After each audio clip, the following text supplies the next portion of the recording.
बिस्मिल्लाहिर्रहमानिर्रहीम। अस्सलाम वालेकुम। आज यकम जुलाई है और दिन है बुध का। बहुत अहम चीज़ें आपके साथ शेयर करनी हैं। देखें, हालात तो तेज़ी से इस हुकूमत के हाथ से, इस निज़ाम के हाथ से निकल रहे हैं, लेकिन क्या कोई बड़ा एडवेंचर होगा, कोई बड़ी तब्दीली आएगी नहीं आएगी, ये एक सवाल है जो मैं आगे चल के आपके सामने रखूँगा।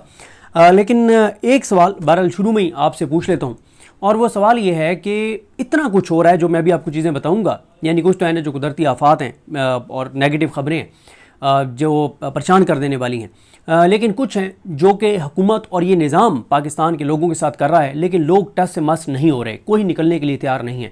तो मेरा सवाल आपसे ये है, आपने लॉजिक के साथ मुझे ज़रूर इसमें कमेंट्स में बताना है कि क्यों नहीं निकलते लोग, इसकी आप क्या वजह समझते हैं।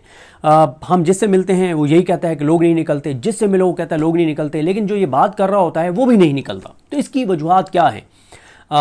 एक तो ज़ाहिर है हमारा ये जो ख़ास तौर पे पंजाब है, कहा जाता है कि इनके डीएनए में कि मज़ामत नहीं करते, निकलते नहीं हैं। और मैं एक इंटराई वाले भाई के साथ बैठा, सरगोदा से उनका ताल्लुक़ था, बहुत ज़बरदस्त उनके साथ डिस्कशन हुई। वो मुझे जानते नहीं थे कि ये मीडिया में हैं या यूट्यूब करते हैं। एक आम शहरी के तौर पर उन्होंने मुझसे जो गुफ्तगू की, मैंने कहा कि काश मैं इसकी ये बातें रिकॉर्ड कर सकता और मैं लगाता। हाँ, उनमें से कुछ चीज़ें थी, यानी कोई 1.5 गाली फ़ी किलोमीटर के हिसाब से उन्होंने हुकूमत और इस निज़ाम को गालियाँ दी, यानी जितने किलोमीटर हमने सफ़र किया तो जो उन्होंने गालियाँ दी तो वो 1.5 गाली पर किलोमीटर बनती थी, वो तो मैं ना चलाता। लेकिन जो उन्होंने लॉजिकल गुफ्तगू की और कितनी ज़बरदस्त बात की कि पंजाब जो है ये पाकिस्तान में कूफा की ब्रांच है। वो जो कूफियों वाला जो मिजाज था ना, तो ये जो हमारा सूबा पंजाब है, तो ये कूफा की एक पाकिस्तान के अंदर एक ब्रांच है। तो और बहुत ज़बरदस्त उन्होंने बातें की थी। खैर, तो इसका आपने जवाब ज़रूर देना है कि लोग क्यों नहीं निकलते। मुआशी सूरत हाल है कि 2 वक्त की रोटी पूरी नहीं होती, या कोई निकालने की उनको सिंसियर कोशिश नहीं कर रहा, जिन्होंने पीटीआई वालों ने निकालना है वो ख़ुद कंप्रोमाइज़ हैं, या गोली का एक खौफ है। मतलब क्या है, क्यों नहीं निकलते? आप क्या समझते हैं कि लोग क्यों नहीं निकलते? आपकी राय मैं जानना चाहता हूँ। मेरे पास तो अपने आर्गूमेंट्स हैं, लेकिन आपकी राय आएगी तो मुख्तलिफ शहरों से तो पता चलेगा कि आप क्या समझते हैं। अच्छा, अब आप एक चीज़ और मैं अब कोशिश करूँगा कि मैंने अपनी वीडियोज़ के अंदर आपको ना कुछ फिगर्स जो हैं वो याद कराने हैं, और ये बहुत ज़रूरी है, आपको पता होने चाहिए। और इतने कुछ के बावजूद भी अवाम बिल्कुल टस से मस नहीं हो रही। हर जबर, जुल्म, बर्बरियत को अवाम बर्दाश्त करती चली जा रही है। हालात मुश्किल से मुश्किल तर होते जा रहे हैं। आने वाली नस्लों का कोई मुस्तकबिल नज़र नहीं आता। हालात बहुत ही ज़्यादा परेशान कुन है, मायूस कुन है। गो के एक ओवरऑल बात कर रहा हूँ मायूस कुन, लेकिन आप मेरे से पूछें तो मैं मायूस नहीं हूँ, क्योंकि मुझे अल्लाह ताला से पूरी उम्मीद और यकीन है कि इंशाल्लाह ये सिस्टम बदलेगा। जिस तरह से ये निज़ाम चल रहा है इस तरह से ये निज़ाम चल नहीं सकता। आपको जो फिगर्स मैंने आपको कहा कि आपने ज़रूर याद करने हैं, आप देखें कि पाकिस्तान के हालात ये हैं कि 2,70,00,000 बच्चे स्कूल से बाहर हैं, 86 लाख बच्चे चाइल्ड लेबर का शिकार हैं, 59 लाख लोग बेरोजगार हैं मुकम्मल तौर पर हुकूमती फिगर्स के मुताबिक, यानी 1 रुपया भी उनकी इनकम नहीं है। 13 करोड़ लोग खत गुर्बत से नीचे हैं, और खत गुर्बत की हर बार मुझे साथ तशरीह करनी पड़ती है कि खत गुर्बत से मुराद ये है कि एक आदमी को बच्चों के लिए 2 वक्त की रोटी जितनी उनकी रिक्वायरमेंट है उनकी एज के मुताबिक, वो अगर पूरी नहीं कर पा रहा, उनकी सेहत, उनकी तालीम के अखराजात को मीट नहीं कर पा रहा, तो इसका मतलब है कि वो खत गुर्बत से नीचे है। 13 करोड़ लोग खत गुर्बत से नीचे हैं। हर साल 80 लाख नए बच्चे जो हैं वो ऐड हो रहे हैं, आबादी में इजाफा हो रहा है। और 5 साल से कम उम्र 5 साल से कम उम्र के 40% बच्चे स्टंटेड ग्रोथ का शिकार हैं, यानी उनकी दिमाग की नशोनुमा उनकी एज के मुताबिक नहीं है, उनका कद उनकी एज के मुताबिक नहीं है, उनकी कुव्वत मुदाफ़ियत उनकी एज के मुताबिक नहीं है। उसकी मल्टीपल रीज़न्स हैं। एक, गुर्बत की वजह से वालिदैन उनको जो मतलूबा खुराक है वो पूरी नहीं दे पाते। दूसरा एक और भी है कि ड्यूरिंग प्रेगनेंसी ख़वातीन को जितनी खुराक चाहिए होती है उसकी अपनी सेहत के लिए और उसके बच्चे के लिए, तो वो जब उसको नहीं मिलती तो उसकी वजह से भी बच्चे जो हैं वो स्टंटेड ग्रोथ का शिकार होते हैं। अच्छा, फिर इसी तरह से पिछले साल जो आपका और हमारा गुजरा है पाकिस्तानियों का, ये साल आज यकम जुलाई नए माली साल का पहला दिन है। अगला पूरा साल 30 जून 2027 तक कितना खौफनाक और ख़तरनाक होगा पाकिस्तानियों के लिए, ज़रा ये भी 4-5 फिगर सुन लीजिए। 2200 सबसे पहले तो 2800 अरब पिछले साल की निस्बत इस साल कम खर्च होगा, क्योंकि 1200 अरब सीधा सीधा चला गया डिफेंस बजट। 1600-1700 अरब रुपया वो है जो सूबे जो टैक्स कलेक्ट करेंगे, और कलेक्ट करके वो जो आवाम पे खर्च करते थे उसमें से 1600-1700 अरब रुपया वो इकट्ठा जो होगा टैक्स, उसमें से 1600-1700 अरब वो खर्च नहीं करेंगे, क्योंकि हमने IMF को सरप्लस दिखाना है। तो 2800 अरब रुपया पिछले साल की निस्बत इस साल कम खर्च होगा। 2800 अरब रुपया, इमेजिन कीजिए, 2800 अरब रुपया कम खर्च होगा। ये फिगर असद उमर साहब ने आमिर मतीन साहब के प्रोग्राम में बड़ी अच्छे तरीके से समझाई, और उन्होंने कहा कि जो आवाम हमारी समझती है ना कि हमारे इन फिगर्स के साथ क्या ताल्लुक है, आपका ताल्लुक है। 2800 अरब जब कम खर्च होगा पूरे पाकिस्तान के अंदर, तो रोजगार के मौके और घटेंगे। ये 2800 अरब सर्कुलेट होना था पूरे मुल्क के अंदर। कोई जिसको तनख्वाह मिलनी थी उसने दुकान से जाके कुछ खरीदना था, दुकानदार ने आगे कोई चीज़ खरीदनी थी, जिससे कुछ उसने खरीदना था, उसने आगे कुछ चलाना था। तो 2800 अरब रुपया आपका पिछले साल की निस्बत इस साल कम खर्च होगा सरकारी फंड्स में से। तो आप इमेजिन कीजिए कि कितना बड़ा फर्क है। 2800 अरब, इमेजिन कीजिए जरा रुक के, कितना बनता है 2800 अरब। अच्छा, उसके बाद दूसरी फिगर 2200 अरब रुपया अगले इस एक साल में पाकिस्तान ने IPPs को हुकूमत ने देना है और आवाम की जेबों से निकाल के देना है। 2500 अरब पिछले साल की निस्बत ज़्यादा टैक्स इकट्ठा करना है। तो क्या ये जेब से ही देंगे?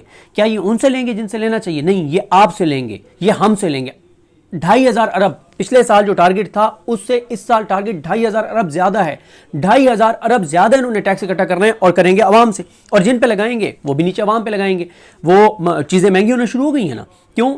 जिसके ऊपर इन्होंने टैक्स बढ़ाया है वो खुद तो नहीं जेब से देगा, वो तो अपना प्रोडक्ट महंगा करेगा, भुगतेगी तो आवाम। फिर इसी तरह से 8000 अरब जो है एक साल में हमने कर्जों के ऊपर सूद देना है। 8000 अरब अंदरूनी और बैरूनी कर्जा। और कर्जा खर्च कहाँ पे हो रहा है? पिछले 4 साल में इस हुकूमत, इस निज़ाम ने 40 से 45 हज़ार रुपया, 40 से 45 हज़ार अरब कर्जा लिया है। खर्च कहाँ पे हुआ है ज़रा बता दें। अगर आपको पाकिस्तान में 40-45 हज़ार अरब रुपया लगा हुआ नजर आया है। टैक्स बढ़ता जा रहा है, और यह भी आमिर मतीन साहब ने अपने प्रोग्राम में कहा कि टैक्स बढ़ता चला जा रहा है। लोगों की सिक्योरिटी कम होती जा रही है, तालीम की सहूलियात कम होती जा रही हैं, सेहत की सहूलियात कम होती जा रही हैं। तो टैक्स किस चीज़ का ले रहे हो भाई? किस बात का टैक्स ले रहे हो? टैक्स का अवाम का रियासत से मुआहदा ही है कि हम आपको टैक्स देंगे और हम आपके बनाए हुए कवानीन को फॉलो करेंगे। आप कहेंगे कि रेड लाइट के ऊपर रुक जाना है, रुक जाएंगे। आप कहेंगे कि ये करना है, करेंगे, ये नहीं करना, नहीं करेंगे। उसके बदले में आप क्या देंगे? आप सेहत देंगे, आप तालीम देंगे, आप सिक्योरिटी देंगे, आप पानी पीने का देंगे, आप साफ हवा देंगे। क्या ये सारी चीज़ें आपको मिल रही हैं? नहीं। हर गुजरते दिन के साथ सहूलियात कम हो रही हैं, और टैक्स और आपकी खून से जो चीज़ें निचोड़ रहे हैं वो ज़्यादा होती चली जा रही हैं। अच्छा, 2000 अरब इन्होंने एक साल में तकरीबन पेट्रोलियम लेवी के निकालने हैं, और जो सरकारी कॉरपोरेशंस का जो खसारा है वो भी तकरीबन 800-900 अरब होगा, 1000 अरब के करीब होगा। सरकारी कॉरपोरेशन जिनमें से NHA भी है। आप जो टूल प्लाजा देते हैं हर जगह के ऊपर, उस सब के बावजूद NHA जो है उसका जो फिगर आया था कि पिछले साल का जो खसारा है वो 290 अरब रुपए के करीब है। NHA का खसारा आप अंदाज़ा लगाएं। सड़कों के ऊपर, हर सड़क के ऊपर टूल प्लाजे हैं, हर, और इतने बढ़ा दिए टूल प्लाजे, लेकिन 290 अरब से ज़ायद की खबर आई कि NHA का खसारा है और इस तरह के सरकारी कॉरपोरेशन का खसारा है। तो ये जो मैंने आपको चीज़ें बताई हैं कितनी परेशान कुन है। क्या हुकूमत का कोई फोकस आपको नजर आता है कि जो स्कूल से बाहर बच्चे हैं उनको कैसे स्कूल में लाना है, जो चाइल्ड लेबर का शिकार हैं उनको कैसे वो रुकवा के और उनको जो है वो तालीमी इदारों में उनको लेके आना है, जो 59 लाख बेरोजगार हैं उनके लिए रोजगार कहाँ से आएगा। 3 हुमा फ़खर ने ये सरबत विलीम साहिबा के प्रोग्राम में कहा कि 300 टेक्सटाइल मिल्स बंद हुई हैं पिछले 2 साल में, 2-3 साल में 300 टेक्सटाइल मिल्स। इमेजिन करें कितने लोग बेरोजगार हुए होंगे। तो ये क्या इन चीज़ों पे क्लाइमेट चेंज पे इनका फोकस नजर आता है। आप देखें कि क़यामत खेज गर्मी थी ये पिछले चंद दिनों में, और अब आज से तूफ़ानी बारिशें शुरू हुई हैं तो सैलाब शुरू हो गया। कई इलाकों में सैलाबी रेलें, इतना यानी गर्मी थी तो हम खुश्क साली का शिकार, और लोग हीट वेव से मर रहे हैं। बारिश हुई है तो सैलाब से मर रहे हैं। मतलब कोई फोकस नहीं है कि आपने डैम्स के ऊपर, और डैम्स के लिए जो पैसा रखना चाहिए था वो इन्होंने उस तरह से रखा ही नहीं है जितनी रिक्वायरमेंट है।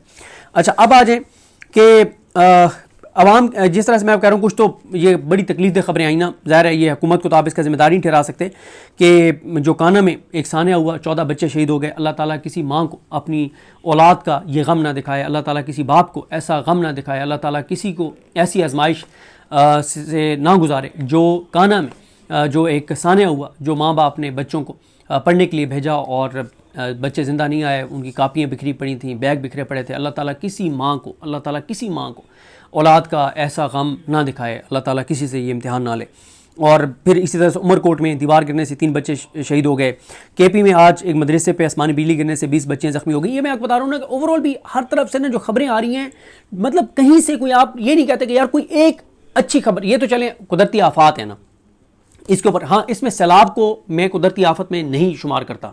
जिस तरह से हमने दरियाओं का रुख मोड़ा है, जो हमने कंस्ट्रक्शंस की हैं, जो हमने दरियाओं की कुदरती गुजरगाहों को हमने तंग किया है, उसके ऊपर उसके अंदर से जो हमने मट्टी निकाली है, उसके अंदर जो कुछ हमने किया है, उसकी वजह से ये सैलाब आ रहे हैं। और जो हमने डैम नहीं बनाई उसकी वजह से सैलाब आ रहे हैं। ये कुदरती आफत आप इसको नहीं कह सकते। लेकिन ज़ाहिर है आसमानी बिजली हो, ये जो छत गिरी, ये ज़ाहिर है इसमें कोई शक नहीं है कि आप कह सकते हैं कि नेग्लिजेंस थी, वो जो कंस्ट्रक्शन हो रही थी। लेकिन बहरहाल अब पाकिस्तान के अंदर आपको पता ही है कि जितनी गुर्बत है, तो अब आप हर ट्यूशन सेंटर के ऊपर ये तो नहीं आप इंश्योर कर सकते कि उसकी इमारत जो है वो बहुत ज़बरदस्त बनी हुई हो और उसके गिरने के कुछ चांसेस ना हो। ज़ाहिर आइडियली तो ये बात ठीक है, लेकिन प्रैक्टिकली आपको भी पता है सूरत हाल क्या है। बलूचिस्तान से 7 मजदूर अगवा हो गए।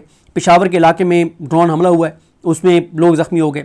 वैसे 4 ड्रोन बलूचिस्तान में अफगानिस्तान ने भेजे, जिस पर ISPR ने बताया कि हमने 4 मार गिराए। फिर इसी तरह से एक वेबसाइट के ऊपर 3 खबरें लगी हुई हैं, जो मोहम्मद ईशान हमारे दोस्त ने ट्वीट भी किया हुआ है कि रावलपिंडी से खबर लगी हुई है कि 12 साल बच्चे से ज्यादती। फिर रावलपिंडी की खबर लगी हुई है कि कुव्वत समात से महरूम 14 साल लड़की से जिनसी ज्यादती, मुलजिम गिरफ्तार। फिर कराची में जायदाद के तनाज़े पर बेटे ने अपने दोस्त के साथ मिलकर बाप को मौत के घाट उतार दिया। फिर आपने कल फैसलाबाद में देखा था कि मदरसे के उस्ताद ने 2 स्टूडेंट्स के साथ मिलकर एक स्टूडेंट को कत्ल कर दिया। तो मतलब इस तरह की नेगेटिव खबरें और बड़ी एक सूरत हाल। अब आए उन चीज़ों के ऊपर जो प्योरली हुकूमत की नाअहली की वजह से, उनकी जबर और बर्बरियत और फसाइयत की वजह से और इस निज़ाम की वजह से है। लेकिन इस निज़ाम की का कॉन्फिडेंस ये है कि क्योंकि आवाम निकलती नहीं है। हमने 450 पेट्रोल और डीजल करके देखा, कोई निकलता ही नहीं है भाई। वो AJK वाले निकले हुए हैं पूरे पाकिस्तान से, 10,000 लोग भी नहीं है जो फेसबुक पे इतना लिख दें कि यार कश्मीर के लोगों के मुताबिक ठीक है, इतना खौफ है। तो ये जो कॉन्फिडेंस है ना इस निज़ाम का कि अवाम तो निकलती नहीं है, हम जो मर्जी इनके साथ करें। हमने लोड शेडिंग कहाँ से कहाँ पहुँचा दी है। हमने ये पीछे जो फिगर्स मैंने आपको बताए हैं IPPs वाले सारे, हम इनके जेबों से इनको हमने 2 वक्त की रोटी, बाइज़्ज़त रोटी से हमने इनको जलील और ख्वार कर दिया। लेकिन ये लोग नहीं निकलते, और जो निकलते हैं उनके साथ क्या होता है। गुजरात में लोग निकले, एहतजाज किया, कोई 40-50 लोग निकले लोड शेडिंग के ऊपर एहतजाज करने के लिए, उनके ऊपर FIR हो गई। अब कोई बंदा उनके पीछे नहीं जाएगा। वो जो 40-50 निकले हैं वो अब उनके घरों पे छापे होंगे, उनके घर की चादर का तकद्दुस पमाल होगा, खौफ होगा। और पंजाब में पुलिस बेलगाम, CCD बेलगाम, पैरा फोर्स बेलगाम और इतनी फोर्सेस, इदारे, मतलब लोगों का सांस लेना भी मुहाल कर दिया। और लोग भी हर जबर बर्बरियत को एक्सेप्ट करते चले जा रहे हैं, उसके सामने सर तस्लीम खम करते चले जा रहे हैं। अच्छा, और जो जिसको कुछ नहीं हो रहा वो कह रहा है कि मेरा घर महफूज है, मुझे तो कोई कुछ नहीं कह रहा ना, मेरे साथ वाले घर वाले के साथ हो रहा है, होता रहे। अच्छा, इसी तरह से आप देखें कि उस खातून टीचर का जो वहाँ पढ़ाती थी, उस ट्यूशन सेंटर में चलाती थी, उनका जो बयान आया वो ये कहती हैं कि मैं ख़ुद मेहनत मजदूरी करती हूँ, मेरे खामिद को मरीम नवाज़ ने रेडी नहीं दी तो वो साथ ही रेडी लगाता था, 200 से 400 रुपये डेली के कमाता था। तो मैं बच्चों की को ट्यूशन पढ़ा के और अपना गुजर बसर करती थी। तो मतलब इस तरह के उनके हालात थे। और एक तरफ गरीबों के साथ ये हो रहा है, एक तरफ मुल्तान में एक बाप अपने बेटे को कफन नहीं दे पा रहा था और चादर में लपेट के उसको दफन करने के लिए ले गया।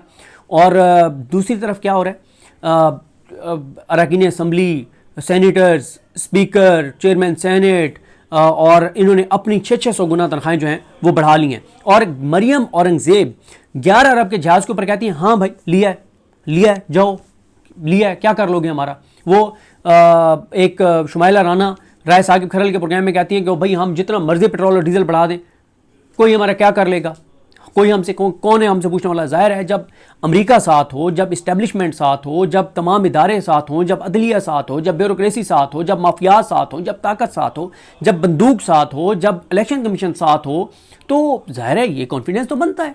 खलीजी ममालिक साथ हों तो ये कॉन्फिडेंस तो बनता है कि जो हमारा जो करने कर लो, हमारा कोई कुछ नहीं कर सकता। और दुनिया का सबसे बड़ा जो गुंडा है इस वक्त अमेरिका, अगर वो साथ हो तो आपको 700 नहीं 7,000 खून माफ़ है। इसराइल ने क्या किया गज़ा के अंदर, क्योंकि अमेरिका साथ था तो उन्होंने गज़ा के अंदर जो मर्जी किया, लबनान के अंदर जो मर्जी कर रहे हैं। अमेरिका और इसराइल ने मिलकर ईरान के अंदर जो मर्जी किया, कोई उनसे पूछने वाला नहीं है। तो अगर अमेरिका साथ हो तो फिर तो आपको मसले कोई नहीं है। अच्छा, इसी तरह से एक नुसरत जावेद साहब के प्रोग्राम में रिपोर्टर ने इंकशाफ किया कि जो काना में सानिया हुआ, कोई 1.25 घंटे बाद रेस्क्यू टीमें जो हैं वहाँ पर पहुँची हैं और एक तरफ इन्होंने 5,000 करोड़ 50 अरब रुपया मिनिमम मीडिया को दिया है वफाक ने और पंजाब हुकूमत ने। इससे ज़्यादा दिया होगा, इससे कम नहीं दिया होगा पिछले 4 साल में। 50 अरब, ये 5,000 करोड़ बनता है। और दूसरी तरफ आवाम के साथ क्या हो रहा है कि अब कफन के लिए पैसे भी नहीं हैं, बगैर कफन के वो अपने बेटे को लेके पहुंच गए। और मजदूरों के साथ क्या हो रहा है। फिर इसी तरह से सुप्रीम कोर्ट बार को मरियम नवाज ने 5 करोड़ रुपए का चेक दिया सुप्रीम कोर्ट बार को। क्यों? ये आजम रज़ी तारड़ और एहसन भून ग्रुप जीता हुआ है, जो हर जबर बर्बरियत फस्तायत को के ऊपर खामोश रहते हैं या उसको सपोर्ट करते हैं। अदलिया के साथ जो कुछ हुआ है उसमें ये मुकम्मल तौर पर शरीक जुर्म थे, तो इसलिए इनको जो है वो पैसे मिलते रहते हैं। अच्छा, इसी तरह से अहमद बोबक का मैं देख रहा था, उसने भी अच्छा लिखा हुआ था कि लोड शेडिंग से अवाम जलील और ख्वार है, निकलेंगे नहीं, जो निकलेंगे उनके ऊपर FIR होगी, उनके पीछे कोई नहीं जाएगा। अच्छा, इसी तरह से महंगा पेट्रोल और डीजल, इस वक्त आज भी जो आप पेट्रोल डीजल खरीद रहे हैं वो महंगा है क्योंकि ऑयल रिफाइनरीज को फ़ायदा देना है, लेकिन आप डलवा रहे हैं, चुप करके डलवा रहे हैं, कोई मजामत नहीं है, कोई शोर नहीं है, कोई बात नहीं है, अपोजिशन भी उस तरह से बात नहीं कर रही। और ऑयल रिफाइनरीज का आज डॉक्टर फ़ारूक सलीम साहब ने लिखा हुआ है कि ऑयल रिफाइनरीज का मुनाफा जो है वो अच्छा खासा बढ़ गया। सुथरा पंजाब कंपनी का ऐसे ऐसे वाक़यात हो रहे हैं कि किसी महज़िब मुआशरे के अंदर, किसी एहसास वाले मुआशरे के अंदर एक वाक़या होता ना तो पूरी कौम सड़कों के ऊपर निकली होती। आपने देखा कि ज़ीशान सुथरा पंजाब का वर्कर, उसने खुली कचहरी में सलमा भट्ट को कहा कि 40,000 मेरी तनख्वाह बनती है, मुझे इन्होंने कहा तुम्हें 20,000 देंगे और अब उसमें से भी 19,000 दे रहे हैं, 1,000 उसमें से भी काट रहे हैं, तो मेरे 2 बच्चे हैं, मेरा घर नहीं चलता, खुदारा मेहरबानी करें। उसका हुआ क्या? उसको सुथरा पंजाब वालों ने नौकरी से निकाल दिया। जब वो बकायाजात लेने जाता रहा तो उसको जलील करते रहे, उसने अपने आप को आग लगा ली और उसकी कल जो है वो डेथ हो गई है। ये हो रहा है, मतलब दुनिया में आप बड़े बड़े देखना जहाँ चेंज हुई चीज़ें, एक बंदे ने जान दी और पूरा मुल्क उसके लिए निकल आया कि एक बंदे ने कुर्बानी दी है ऐसी की तैसी।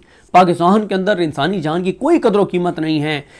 AJK में देखें क्या हुआ, डी चौक में देखें क्या हुआ, मुरीदके में क्या हुआ, और मतलब इंसानी जान की तो पाकिस्तान में कदर ही नहीं है। और आपस में हमारा कोई वो नहीं है कि बाकियों के साथ हो रहा है, मेरा घर महफूज है, मैं महफूज हूँ तो भाड़ में जाए, बाकी जो मर्जी होता रहे। अच्छा, इसी तरह से आगे हैं जी, इसमें जो खबर लगी हुई है वो यही है कि UC फ्री टाउन के ज़ीशान ने जो है वो कम पैसे मिलने पर आवाज़ उठाई तो नौकरी से फारिग कर दिया गया, बकायाजात ना दिए गए, ख़ुद को आग लगा ली और ये सारी चीज़ें। अच्छा, इसी तरह से, और आप इमेजिन करें ना कि मुल्क कैसे चल रहा है कि आसिफ अली जरदारी सदर है, शहबाज शरीफ वज़ीर आज़म है, मतलब 25 करोड़ मुल्क, मरियम नवाज 13 करोड़ सूबे पंजाब की वज़ीर आला, और कौन चला रहा है? मरियम नवाज, मरियम औरंगज़ेब, सलमा भट्ट और इस तरह की ख़वातीन चला रही हैं। पंजाब 13 करोड़, दुनिया में 13 करोड़ के मुल्क, शायद मेरे ख्याल को 5-6 मुल्क होंगे जिनकी 13 करोड़ से ज़्यादा आबादी होगी, मुझे एग्जैक्ट नहीं पता, लेकिन 10 होंगे चलें। दुनिया में इतनी मुल्कों की आबादी नहीं होती जितनी हमारे एक सूबे की आबादी है, और उसके ऊपर हमने किसको बिठाया हुआ है? मरियम नवाज को, जो मेयर शराफत से अपनी MP की सीट हार गई थी, इमरान खान के टिकट के ऊपर MP की सीट हार गई थी, और उस मरियम नवाज को 13 करोड़ के सूबे का आपने वज़ीर आला बना दिया। क्यों? मेरी मर्जी, हम जो फैसला करेंगे वही होगा। तो हमें पता है कि 13 करोड़ के सूबे के ऊपर कौन हुक्मरानी करेगा, अवाम तो जाहिल है, अवाम को क्या पता। अच्छा, उसके बाद जी, अच्छा, हर दूसरे हफ्ते अब ऐसी चीज़ हो रही है, आपने टेलीकॉम बिल देखा कि जिसके घर में जाएं, जिसके बेडरूम में चाहें ठोक दें खंबा, कोई उसको रेजिस्ट नहीं कर सकता, वो रोला पड़ा तो आप थोड़ा सा उसको डिले कर दिया। वो जो एक बिल आ रहे थे पंजाब असम्बली में, यानी जिसका चाहें डिस्ट्रिक्ट कमेटी एक बैठ के, इंटेलिजेंस एजेंसीज बैठ के, और आपको पता ही है जैसे चलता है, जिसका चाहें शनाख्ती कार्ड ब्लॉक कर दें, पासपोर्ट ब्लॉक कर दें, अकाउंट्स ब्लॉक कर दें, उसको मतलब और पता नहीं क्या कुछ उसके साथ करें। मतलब हमारे साथ तो खैर पहले ही हो रहा है ना कि अकाउंट्स बांध, पासपोर्ट हमारा नहीं बन सकता, मुल्क से बाहर नहीं जा सकते, किसी चैनल में नौकरी नहीं कर सकते, यूट्यूब फायरवॉल में, और बाकियों अब अवाम प्रैक्टिकल पहले भी हो यही रहा है, लेकिन अब वो दीदा दलेरी से हर चीज़ की कानून साजी कर रहे हैं कि तुम्हारी ऐसी की तैसी, तुम लोगों की तुम्हें हम बताते हैं।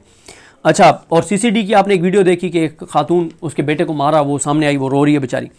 आपने एक और वीडियो देखी होगी कि FIA की नौकरियां जो हैं वो 18 नौकरियां बिकी हैं 40-40 लाख रुपए में, और नूली के दफ्तर में लेन देन हुआ है। मतलब इतना मौजूदा निज़ाम इतना नंगा होकर सब कुछ कर रहा है सिर्फ एक कॉन्फिडेंस के ऊपर कि अवाम तो निकलती नहीं है, अवाम बेस है, अवाम बेगैरत है, अवाम जो है वो उसको कोई, उसके अंदर कोई शर्म हया और एहसास नहीं है कि कोई अपने हक के लिए या किसी और अपने मुसलमान भाई के लिए, कोई किसी और इंसान के लिए, किसी और शहरी के लिए हम सारे जिस हद तक हो सके अपने हिस्से की कोई रेजिस्टेंस दिखा दें। तो ये उनका कॉन्फिडेंस है, इसीलिए वो दे मारते 4.5 जो उनका दिल में आ रहा है वो कर रहे हैं। मतलब नंगापन है ना कि पेट्रोल और डीजल 1.5 महीने का पहले खरीदा हुआ और 55 रुपए बढ़ा दिया, और आप सस्ता कर रहे हैं तो नहीं कर रहे क्योंकि ऑयल रिफाइनरीज की ब्लैक मिलेंगे, और ऑयल रिफाइनरीज आप चेक कर लें किसकी हैं तो आपको जवाब मिल जाएगा। अच्छा, तो इसी तरह से शेखुपुरा का एक वाकया हुआ, ये अभी मैं आपको 2-3 दिन के वाकयात बता रहा हूँ कि एक बाबा सदीक है रेडी वाला, एक हाथ एक बाजू से माजूर है, दूसरे बाजू पे हथकड़ी लगा के उसको ले गए और फिर वो मुकदमे से डिस्चार्ज हो गए लेकिन ले गए। तो देखें, मैंने जो चीज़ें आपके सामने रखी ना कि मुआशी हालात हर गुजरते दिन के साथ ख़राब हो रहे हैं, गुर्बत हर गुजरते दिन के साथ बढ़ती चली जा रही है, हर गुजरते दिन के साथ अवाम का सांस लेना भी महाल हो रहा है, बेरोज़गारी बढ़ रही है, अनसर्टेनिटी बढ़ रही है, मतलब लोगों के ऊपर एक कदगनें बढ़ रही हैं, आज़ादी इज़हार राय को मज़ीद कुचला जा रहा है, इंसानी हकूक़ की मज़ीद पामाली की जा रही है, लेकिन अवाम है कि टस से मस होने का नाम नहीं लेती। हाँ, शऊर है, इस निज़ाम को नहीं मानते, इस निज़ाम के हाथ पे बैयत करने को तैयार नहीं हैं, इमरान खान के साथ हैं, दुआएं भी करते हैं, सब कुछ, लेकिन रेजिस्टेंस निकल के जो करनी है वो अवाम करने को तैयार नहीं है। तो मैंने शुरू में आपसे एक सवाल आपके सामने रखा था, उसका जवाब आप तक आपने कमेंट्स में दे दिया होगा, मैं उसको पढ़ूंगा, अगली किसी वीडियो में उसको एवेल्यूएट करूंगा। देखें, इमरान खान अपने हिस्से की मज़ामत वो उसने की है कि दुनिया की तारीख में याद रखा जाएगा, ऐसी जेल पाकिस्तान की तारीख में किसी ने नहीं काटी जो इमरान खान काट रहा है। इमरान खान ने तो अपने हिस्से की मज़ामत कर दी, उसकी फैमिली तो अपने हिस्से की मज़ामत कर रही है, उसकी बीवी तो नाहक जेल काट रही है, उसका भांजा तो नाहक कैद काट रहा है, उसकी पार्टी के आज भी सैकड़ों लोग जेलों के अंदर हैं, उसकी पार्टी के वर्कर्स ने लाखों के ऊपर FIRs हुई, हज़ारों गिरफ्तार हुए, सैकड़ों के घरों की चादर चादरवारी के तकद्दुस पामाल हुआ, सैकड़ों दर्जनों जानों से चले गए, सैकड़ों ज़ख्मी हुए, मतलब दर्जनों बीसियों जबरी गुमशुदगी का शिकार हुए। उन्होंने तो अपने हिस्से की कुर्बानी दी है, लेकिन अवाम जब तक अवाम ये फैसला नहीं कर लेती कि एनफ इज़ एनफ, ये निज़ाम इसी तरह से अपना जबर बढ़ाता चला जाएगा, चाहे जाए कि ये निज़ाम अपने बोझ तले इतना दब जाए कि इस निज़ाम की छत गिर जाए और उस छत के नीचे जितना भी ये पूरा निज़ाम है, और इस पूरे निज़ाम में ब्यूरोक्रेसी भी शामिल है, इसमें जजेस भी शामिल हैं, इसमें बहुत सब शामिल हैं, जितनी ऊपर आपकी लीड बैठी है ना, जिनके असासे जदादें औलादें कारोबार मफादात मुल्क से बाहर हैं, जिन्होंने जैसे रिटायर होना है तो मुल्क से बाहर चले जाना है, बच्चे उन्होंने अभी से बाहर भेजे हुए हैं, उनका मसला पाकिस्तान नहीं है, उनका मसला पाकिस्तान की आने वाली नस्लें नहीं है। वो कहते हैं कि हमारा, और वो उनको लोड शेडिंग भी उनका मसला नहीं है क्योंकि उनके घर तो आवाम के टैक्स के पैसों से, बिजली भी फ्री है, जनरेटर भी लगे हुए हैं, उनका मसला रोटी भी नहीं है, आटा भी नहीं है क्योंकि आवाम के टैक्स के पैसों से उनका किचन चलता है, उनका मसला इलाज भी नहीं है क्योंकि उनके अपने अपने अस्पताल हैं, पाकिस्तान से बाहर चले जाते हैं आवाम के टैक्स के पैसों पर इलाज कराने के लिए, उनका मसला ये जो आप सांस ले रहे हैं ऑक्सीजन की क्वालिटी ये भी नहीं है, उनके घरों में तो वो आलात लगे हुए हैं कि उनके घरों में तो हवा भी साफ़ है, तो उनके घरों लोड शेडिंग उनका इशू नहीं है क्योंकि उनके घरों में बिजली जाती नहीं है, जाए तो बड़े बड़े जनरेटर, उनके अंदर जो डीजल डलता है वो आपके और हमारे टैक्स के पैसों से, तो उनका तो कोई किसी तरह का मसला नहीं है। उनके बच्चों के पास तो आवाम के टैक्स की गाड़ियाँ भी, आप सुप्रीम कोर्ट आईनी अदालत के जजेस को देख लें, मतलब उनकी आप अयाशियाँ देख लें। तो बात यह है, ये मुल्क पाकिस्तान के लोगों का है, इस मुल्क में पाकिस्तान के आने वाली नस्लों ने रहना है, जो पाकिस्तान के इस वक्त फैसले कर रहे हैं वो पाकिस्तान में मतलब वो जब पाकिस्तान से जाना चाहें उनके लिए बाहर जाना कोई मसला नहीं है, वो अफोर्ड कर सकते हैं, और जो असल स्टेक होल्डर हैं पाकिस्तान के अवाम, वो सर झुका के और हर जुल्म जबर बर्बरियत फसाइयत को सपोर्ट करते चले जा रहे हैं। हालांकि चीज़ें तेज़ी से इस निज़ाम के हाथ से निकल रही हैं, तेज़ी से ऐसे ऐसे वाक़यात हो रहे हैं कि एक वाक़या इनके घर जाने का सबब बन सकता था, एक वाक़या, लेकिन क्योंकि अवाम बेहिस है इस मामले में कि हमने निकलना नहीं है, और फिर 10वीं बार पूछ रहा हूँ कि ये सवाल आपसे कर रहा हूँ कि क्यों नहीं निकलती अवाम। तो बहरहाल देखते हैं कि कब तक अवाम ये जुल्म जबर बर्बरियत फसाइयत बर्दाश्त करती रहेगी और इस निज़ाम को चलता रहने देगी और आने वाली नस्लों के लिए हालात मज़ीद टफ़ होने देगी, और अपने आने वाली नस्लों के लिए आज का जो पाकिस्तान है इससे और टफ़ पाकिस्तान छोड़ के जाएगी, या कब पाकिस्तान के लोगों को एहसास होता है कि कहीं ना कहीं तो खड़े हो जाएं, कहीं ना कहीं तो रेजिस्ट करें, कहीं ना कहीं तो इस हुकूमत को, इस निज़ाम को कोई थोड़ा सा ये कहें कि एनफ इज़ एनफ, अब ये महंगा पेट्रोल तुम्हें नहीं बेचने देंगे, अब ये IPPs को तुम्हें पैसे नहीं देने देंगे, अब ये तुम्हारी अयाशी नहीं होने देंगे, अब आवाम पे टैक्स तुम्हें नहीं लगाने देंगे। कहीं तो मतलब मैं ये नहीं कह रहा कि आप निकल के कोई पता नहीं जलाओ गिराओ कर दें, कहीं मतलब कोई मेरे ख्याल 7-8 करोड़ लोग फेसबुक इस्तेमाल करते होंगे, 7-8 करोड़ लोग अगर डेली ये लिखना शुरू कर दें कि भाई आज सिर्फ हम इस पे बात करेंगे कि हमारे इतनी लोड शेडिंग हो रही है और मतलब और तुम IPPs को पैसे दे रहे हो, ये ड्रामा बंद करो, मतलब कोई कोई बाइकआउट मुहिम, कोई सोबर तरीके से, कोई सड़कों पे आए बगैर कोई रेजिस्टेंस, कोई कुछ भी नहीं। बस जो वो कर रहे हैं सरे तस्लीम खाम आप मानते चले जा रहे हैं, खामोशी से बर्दाश्त करे जा रहे हैं, और उनका और कॉन्फिडेंस बढ़ता चला जा रहा है। वो जो दिल में आ रहा है वो कर रहे हैं। तो बहरहाल मैं ज़ाती तौर पे नहीं हूँ, क्योंकि मुझे पता है कि ये निज़ाम किसी सूरत भी नहीं चल सकता। अवाम निकलेगी तो ये निज़ाम 24 घंटे नहीं 5 घंटे की मार है। ये हुकूमत घर चली जाएगी 5 घंटों में। नहीं निकलेगी अवाम तो जितना बोझ बढ़ता चला जा रहा है, इस निज़ाम की छत बोझ से गिरेगी। ये हो नहीं सकता कि ना गिरे, क्योंकि अल्लाह ताला ढील देता है, लेकिन अल्लाह पे तवक्कुल तो है ना। हमारा ईमान है कि अल्लाह ताला जो है वो फिर इस तरह से तो अल्लाह ताला जाने नहीं देता। हाँ, अल्लाह ताला की अपनी हिकमतें हैं जो अल्लाह ताला बेहतर जानता है कि वो रस्सी ढीली छोड़ता है कि कर लो और कर लो और कर लो, और जब पकड़ होती है तो फिर हमने बड़ों की पकड़ देखी है। आप सब भी जानते हैं। अल्लाह करीम हम सब का हामी नासर हो। मुझे अपनी दुआ में याद रखें। अल्लाह हाफ़िज़।